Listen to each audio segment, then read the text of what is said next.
এদিকে আঙুর, এদিকে যে আমাদের ভাগ্যের চাকা ঘুরিয়ে গেছে। আমার থিয়েটার, আমার থিয়েটার।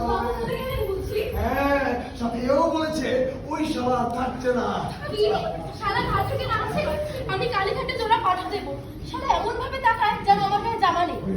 জানিস ময়না, বাবুতে আমাদের ওই হরবাবুদের মিলে 4 বছর আগে থিয়েটার বাড়ির নকশা করেছে। কাল দেবী লঙ্কা ভাগ্য পরে করবেন, আগে জিজ্ঞেস করুন কি মূল্য ওই থিয়েটারটা কিনছেন। প্রায় বিনামূল্যেই বলা যায়। ময়নাকে শুধু ওই বীরকেশ্বর বাগান বাড়িতে গিয়ে থাকতে হবে, এতটুকুই ব্যাস। কি? এটাকে বেচে দিলেন বাবু? কথাগুলো তো নাটকে করে বলবার কিছু হয়নি। গয়না পাচ্ছে, বাড়ি পাচ্ছে, পার প্রাণী করে রাখবে। মেয়ে আমাদের সুপাত্রই পড়েছে আনুর। আর মনটা? মেয়েটার মনেও তোমরা গয়না পরাবে নাকি? ও ছিল রাস্তার ভিখিরি, যা পাচ্ছে যথেষ্ট। ভিখিরি যখন ছিলাম তখন তরকারি বেচে পেট চালাতাম, আর এখন এমনই ভদ্র মহিলা বানিয়েছো বাবু যে বেশ্যাবৃত্তি ছাড়া আর কোনো রাস্তা নেই। রাস্তা থেকে তুলে এনে কেন আমায় অপমান করবে? অপমানের কি হলো? বলেছে না গয়না দেবে।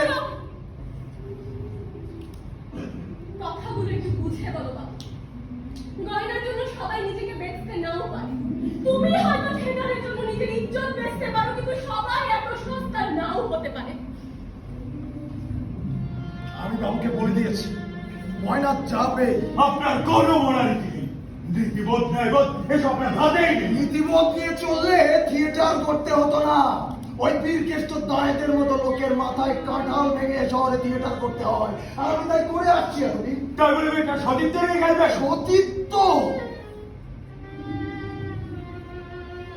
যতই সাহেবের পোশাক পরো না কেন, তুমি প্রিয়নাথ মল্লিক, তোমার মনটা এখনো পড়ে আছে ওই হিন্দু বানিয়ে আস্তাপুরে। এসব কুসংস্কার আমি মানি না। যাকে ময়না ঘেন্না করে তার সাথে তার গাছ ছড়া বেঁধে দেওয়ার চেয়ে মেয়েটাকে মেরে ফেললেই পারো। নিজের মেয়ে হলে এই কাজ করতে পারতে না বাবু। পারতাম, নিশ্চয়ই পারতাম। থিয়েটার জন্য আমি সব করতে পারি। বীরকেষ্ট বলেছে ময়নাকে পেলে একটা থিয়েটার করে দেবে, এমন সুযোগ আমি ছেড়ে দেবো? আমার কথাগুলো বলছো এই বীরকেষ্টের মতো। তুমি থিয়েটার খুলছো না বাবু, তুমি খুলতে যাচ্ছ গদি, দোকান, দালালির অফিস, যেখানে ময়নার সতীত্ব বিক্রি হবে। তোমার মুখে সতীত্বের কথা শুনে খুব হাসি পাচ্ছে আমার। বুঝলে বাবু, ওইটুকু হাসির অপমান আর আমার গায়েই লাগে না।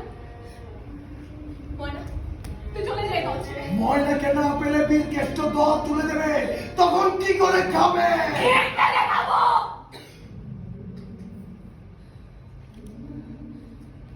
ময়না, তুই চলে যা। কাপ্তেন বাবুর এই বাগান বাড়িতে আর আসতে হলে থাকিস না মা, চলে যা। কোথায় যাবো? কোথায় যাবো? এখন তার তরকারি ঝুড়ি মাথায় নিয়ে রাস্তায় গিয়ে দাঁড়াতে পারবো না।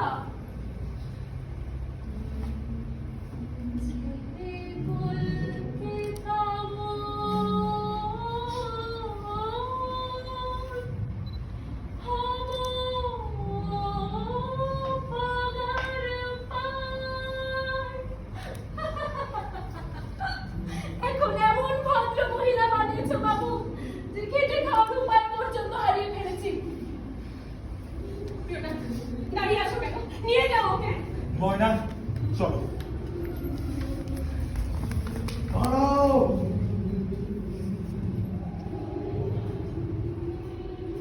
যেতে চাইলে চলে যেতে পারো, কিন্তু যাবার আগে তোমাকে আমি যা যা দিয়েছি সমস্ত কিছু এখানে ফেরত দিয়ে তারপর যেতে পারবে।